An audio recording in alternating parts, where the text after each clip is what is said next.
Many consider Sean Connery to be the definitive embodiment of the suave and debonair spy James Bond. However, he has taken on many other roles, from rogues and kings to mythical heroes and complex men of action. Connery's early life experiences laid the foundation for his varied and legendary career. Born in the ancient city of Edinburgh, Scotland, he has always had a special place in his heart for his native land and the shared Celtic culture of the people of Ireland. It was Ireland that populated Scotland, you know, and brought Christianity over, and Columba came over to Iona. And most people in Scotland, the majority, are a mix of Scottish and Irish, and which has been one of their pluses and minuses. I know something about it because I'm Scottish-Irish myself. The ruins of old Ireland, how wondrously they stand, by the lakes and rushing rivers on the hilltops of our land. In the old ruins on the top of Knocknashika, and there were the little people dancing all around in the moonlight. Well, aren't they the bold creatures? As for the stories, they've always had lots of stories, and everybody knows about the leprechauns in Ireland. I mean, they are all versed in poetry, literature, storytelling, music, horse racing, and dog racing. The kind of element of Ireland that they're always ready to have a good time, ready for a party. I like that side of it. I was about 5 years in the theatre, and then I did Requiem for a Heavyweight, which was 90 minutes live. A scheduling conflict prevented the great character actor Jack Palance from reprising the lead role in Requiem for a Heavyweight for the British TV version. Connery auditioned for the role and won the coveted part of the tragic ex-champ Mountain McClintock. Sean's performance was noticed in Hollywood. I got offered, all the studios offered me a contract, and I chose Fox, and never really did anything with them. They loaned me out to do Darby O'Gill. They got me a car. I had an Impala with a convertible, blue with white wall tires. Then I was perfectly happy. Disney were marvelous. I had a job getting in the first time because they didn't know who I was.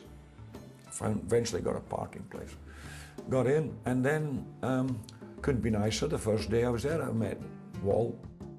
Walt showed Connery around the studio and took a shine to the young Scot, and thereafter followed the progress of Connery's career with a certain fatherly pride. Connery was not the only actor from overseas to be cast in the film. Fellow Scot Janet Monroe, in her first of 3 roles for Disney, was cast as Katie O'Gill. Her father was Alec Monroe, who was a fantastic Scottish comedian, very, very well known in Scottish variety vaudeville, and very good-looking girl. Dancer, singer, good actress. There's a dance on tonight. Maybe you'd care to go, Mr. McBride. No, not yet, thank you. And by the way, my name is Michael. Well, so it is. But until I've known you more than a day, your name is Mr. McBride. Mr. McBride. An ensemble of fine actors was recruited from the Irish stage, including Dennis O'Day, Kieran Moore, and Albert Sharp as Darby. Disney had seen Albert Sharp in the Broadway production of Finian's Rainbow in the late 40s while he was in the early planning stages for Darby O'Gill. He knew that Sharp would make the perfect Darby, but by the time the movie was ready to be made, Sharp had retired from the stage. Even so, Walt had not forgotten him. He was a pensioner by then, living in Belfast, in a real kind of grotty area. And Disney tracked him down, and he hadn't worked in I don't know how long. And he was wonderful. His lordship thought I could use a lad to help with the turf before the rains came.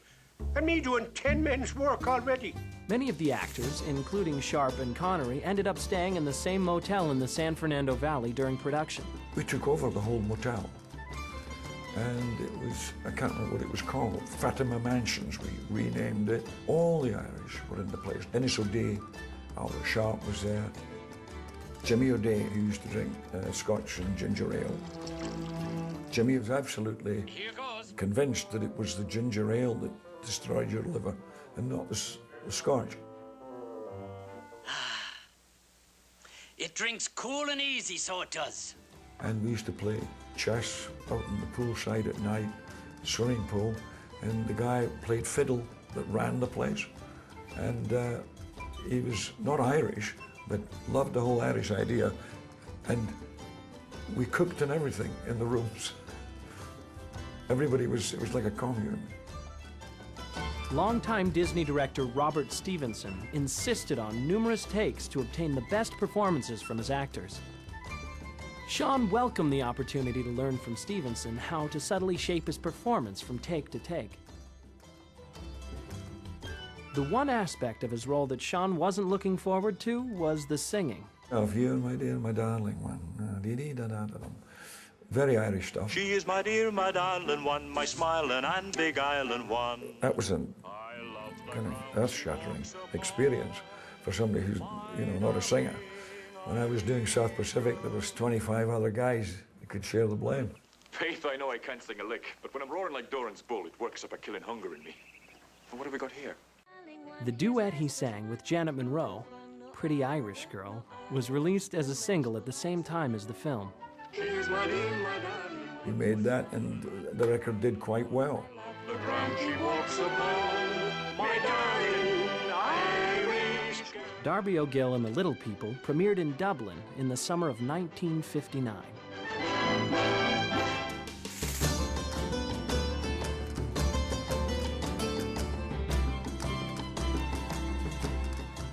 Walt Disney and the cast were received like royalty, and there were many events organized to coincide with the showing of the film. The actors were treated to lavish banquets and even taken to the horse races. And Walt Disney came, and I think he was a little thrown by the priests were betting, because it's normal. They adore the horses in Ireland. Everybody's an authority on horses in Ireland. The races were great. Everybody, the atmosphere in Ireland at a race meeting is different from anywhere else. It's a testament to the Disney studios and the engaging ease of Connery's performance that fans around the world still remember the film with fondness. But what's interesting is the amount of people that mention it to me. If I go and I'm doing publicity for a movie or something, somebody always comes up somewhere and says, we have the video of Darby O'Gill. And I never know quite what I'm expected to answer. I say, is that good? Obviously, it hit some spot. The same hard work, professionalism, and talent that Sean Connery applied in the making of Darby O'Gill and the Little People has stood him in good stead throughout his life. He has won an Academy Award, a knighthood, and the love and respect of millions of fans around the world.